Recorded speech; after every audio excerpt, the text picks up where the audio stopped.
Nick, Derek Carr of the Las Vegas Raiders. Yep.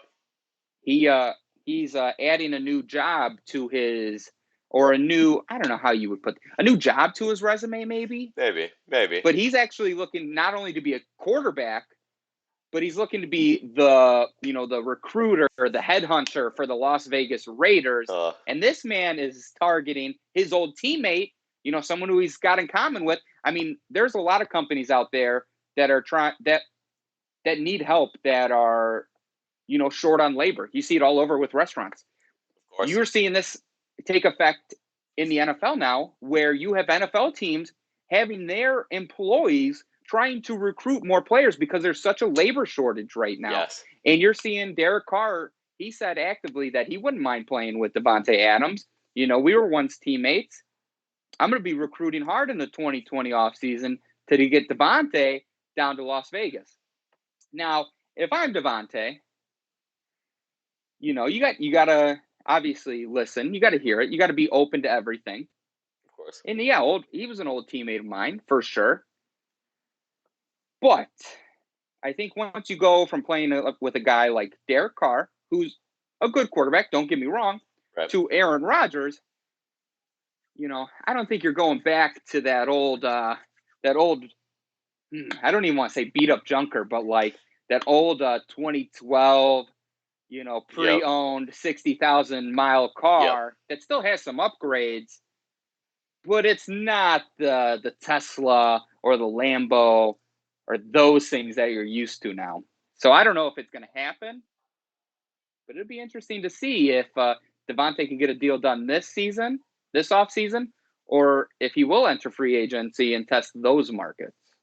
This is, in my opinion, Derek Carr just saying things to say them. Like, in what world does Derek Carr actually believe that he, one of the two losingest quarterbacks in his first 7 years all time, the only other one in the top two is his own brother. This man has lost and lost and lost and then repeatedly lost for 7 straight years. In what world would Davante Adams go from playing in 2 straight, we'll see about this year, potentially 3 straight NFC Championship games after this season, but he's at least played in 2, these last 2. In what world would that guy decide, you know what? I think I would like to go play with a guy who I am already familiar with. Yes, granted, he does know him. He's not a stranger. But a guy that he's already familiar with who has not been able to figure out how to win NFL football games in any way, shape, or form. I could understand if Davante Adams was playing for a team like the Jaguars or the Jets or one of these teams that hasn't won in the last few years and he felt like the Raiders were an upgrade.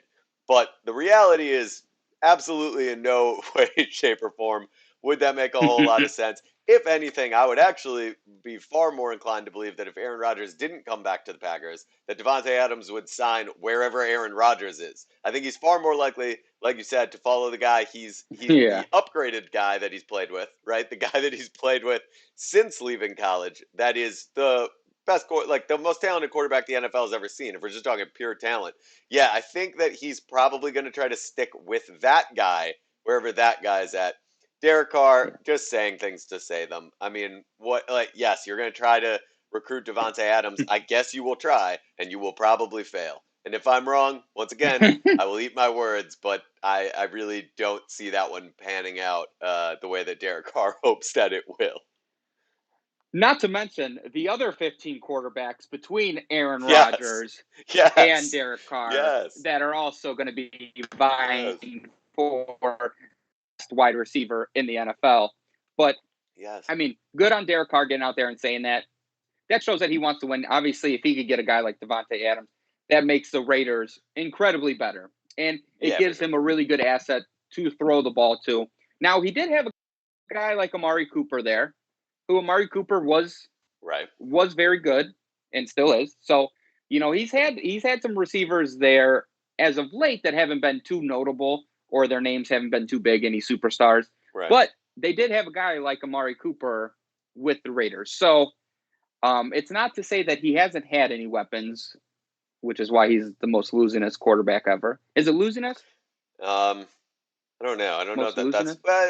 We'll go with losingest. That feels. Yeah, it feels right. I mean, it feels accurate. He's lost a ton of games. Like at the end of the day, like Here's the other one. Why would you go from LaFleur's offense, which is a young, creative play caller? He's sort of he's running an offense that feels more like the modern NFL and a more contemporary offense, let's just say, than John Gruden. Once again, why would he ever Derek Carr? You might try, but I don't see a whole lot of success. You've tried to win a lot of football games in your career, haven't had much success there. I don't know that your attempts in recruiting are going to pan out exactly the way you want either on this one, but maybe I'm wrong. Seems super unlikely. And if we're and if we're wrong, we will eat our words. Like, we will literally bake the words that we are saying into a cake, and then we will eat that cake, and therefore be eating our words, and it'll be delicious. We won't mind eating those words, right? But I don't think that's going to happen. I don't think that's the case because I just don't know if that's where Devontae Adams would want to go in free agency. I mean, I get it. It's Vegas, and maybe there's an allure there, but I don't know if it's going to happen